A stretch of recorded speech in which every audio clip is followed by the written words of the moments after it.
I'm going to be talking about how I published my book. What? Actually, there's missing like 2 A's, but that's fine. Yeah, let's do it. It's fine. There's probably an R in there somewhere. So first off, I just want to say, yeah, I wrote a book. That's where all of this starts, is you write a book. You have something in front of you that is tangible and it's real, and from there, that's where you move on to being published and being edited and having people who will work with you, and that's where all of it starts. But I want to talk about how I started writing for a little bit. I've been writing since I was like 5.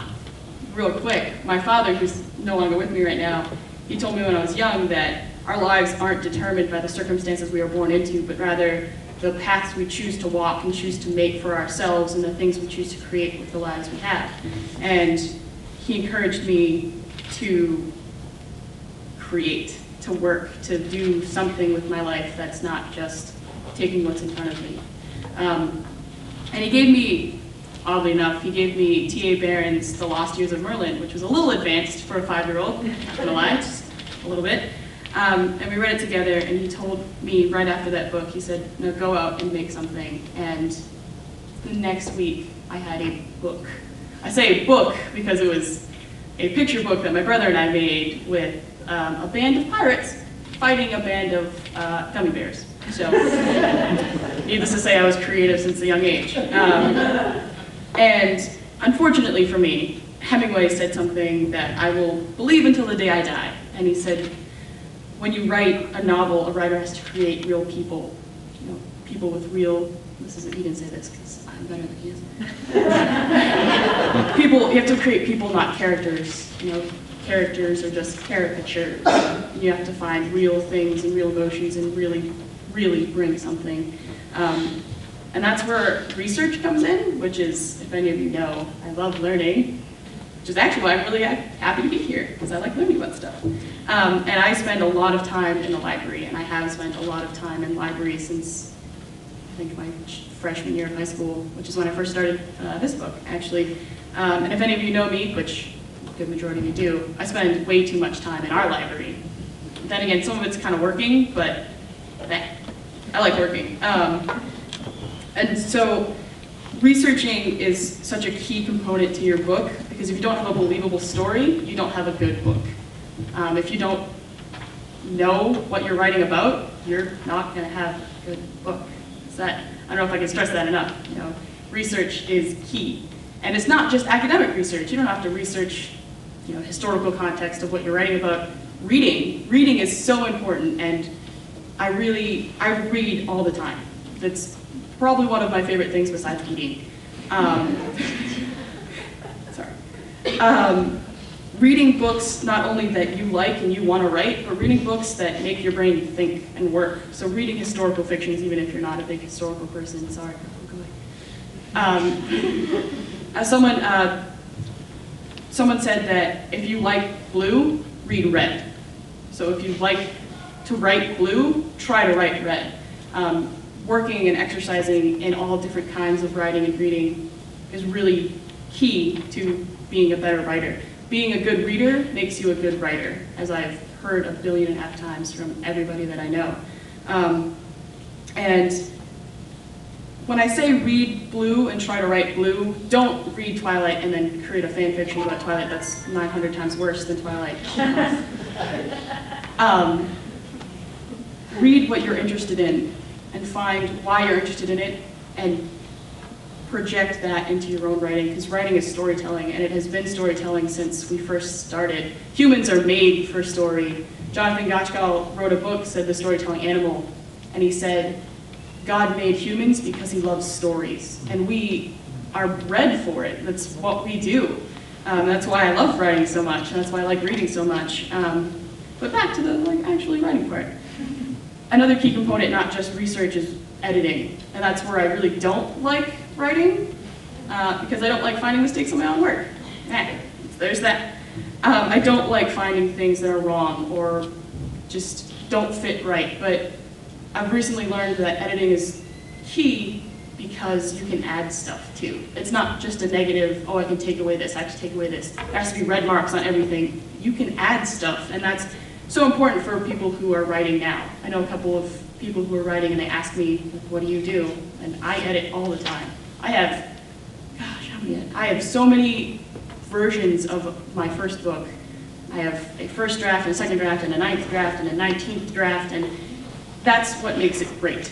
But that's where the problem lies, because you as a writer will always want to fix things, because you as the writer will always think something can be better. And it's at one point in time where you have to stop and say, well, is this good enough? And that's where finding someone who is your editor, or can be your editor, is really important. Finding people who you trust enough to not only tell you, oh, this is good, but this part is awful. Take this out, fix this. That's huge, and I was lucky enough to have someone who did that for me, who told me the honest opinion that she had. And when you find someone like that, keep them. And it's tough when you have, it was tough because I was in college, I still am in college. It's tough to have someone who is your same age look at your work because they're busy. They have classes, I have classes, and there's so much going on, which is where probably finding an agent and an editor is key. Finding an agent traditionally is you write query letters, and those are probably the toughest things I've ever written. I've written 400-page novels, and writing a single-page query letter probably gave me anxiety for months. I was really lucky that I took KP's Foundations of Literature and English class, actually, because she made us summarize, and that's what your query letter is. Your query letter is summarizing your book, and you're selling it to this person and asking them to read all of it, and putting it out there for them to read and to send out, hopefully, and to edit and fix and tweak. And once you get an agent, which would be awesome, they do the work. They find you someone who will edit it for you. They will find someone who will publish it for you. And I didn't go that route. It's nice. It's easy. Well, it's not easy. That's completely wrong. It's not easy. You will send out hundreds of query letters, as I have, and you will get rejected hundreds of times. And thankfully, I had Kate McCann who told me that getting rejected isn't bad. It's like being a karate master. You start with a white belt, and you are a novice, you're a noob, you're a plebeian, you don't have any experience. But the more you get out there, the more you find people who at least look at it, the more you get to know your market. And that's important. And so when you query someone, like I said, you sell them your book, basically. And I don't know if I can actually say this enough. It's totally okay to be rejected. Like, completely okay. Because it just means they weren't your fit. We don't stop wearing shoes because the one size we tried to wear doesn't fit, hopefully. I mean, I don't know about you guys. But I chose to self-publish, and I was lucky enough to have someone who pushed that for me. And self-publishing is not easier, and there's been a lot of stigma about self-publishing, at least that I've done in my research, and there's nothing wrong with it. It's a little harder because you're not going to have someone who is going to edit it for you professionally, and that's sort of where I had some troubles. But fun fact, there are so many agencies that will pick up your book even if you self-published. I mean, that's how 50 Shades of Grey, unfortunately, got huge. I can't about that book. And one can get discouraged when you get rejected that many times, but like I said, it's just about keep moving forward. Upward and onward, as Kate McCann likes to say a lot, and I really appreciate that. And the way that I published it, the site that I published it through was Amazon has a subsidiary company that's called Createspace, and it's self-explanatory, really. And they make you check your work again and again and again and again and again and again and again and again and again. Because they know that you don't have someone who's professionally editing your work, and you have to do it either on your own or with someone who might miss stuff. And that's one of the things I really appreciated about it. You get to go through the whole process. You get to make your own cover art, which I did, which is awesome.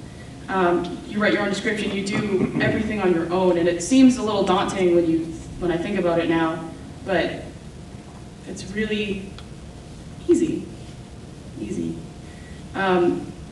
And so I wanted to talk about that, and you need to have, once you get your book done, yay, and it's published and it's done, you need to think about marketing. How are you going to sell your book? That's the point of writing a book, generally. Well, sometimes. Sometimes you make money, sometimes you don't. But marketing your book is important because it's sharing your work. I went into writing because I wanted to share. I like telling stories. Anybody who knows me, I love stories. And marketing will help you do that. It'll help you branch out and go places with your stuff. And there are things like book tours and book signings, and unfortunately I'm still a student. Who has work to do. I have finals, as most of you do, and I have some jobs and I have stuff I have to do, so I can't stop and go on book tours and do book signings, though I would like to. But checking with local places like the library where I work. Finding people who will be willing to push your book for you and with you is really, really key. And like I said, writing is a way for you to tell your story, and publishing it's just the next step. So.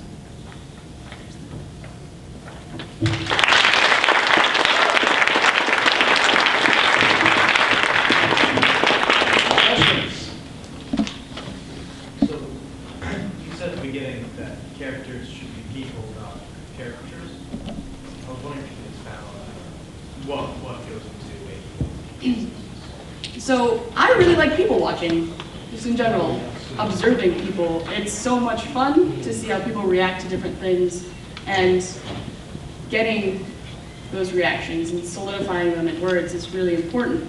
So when I say you make real people, don't base your characters off of people who will probably read it sometime in the near future. That's bad, because they'll be like, this sounds like me. Oh, but pulling from people that you know, things that you like, things you don't like. People have flaws, people have quirks. It's really important to keep in books because sometimes it seems like the hero or the heroine, whatever it is, they're always perfect. They're always doing something the right way. But we as humans don't. We fall, we scrape our knees. Oddly enough, we go to the bathroom, which people in books don't do. I don't know, at least teen novels, I don't know. But making real people with real humors and real differences, it's important.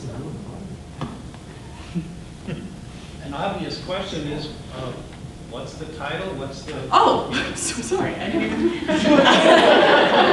have it with you? I don't have it with me, but it's in the school store, and you can buy it on Amazon. It's called Changing Tides. What's it about? This is where, actually, I struggle, because as much as I love learning from KP and summarizing, it's hard for me to summarize this thing that I've worked on for 4 years. It's about someone who changes, as all books are. It's about someone who thinks he's the greatest thing in the world, and then he gets a really big shock to reality where he's not. And things from his past, like my father said, you know, we're not defined by the circumstances we were put in, but the paths we make, and the paths that he has made for himself really don't push him in the right direction. So that comes back to haunt him a little bit.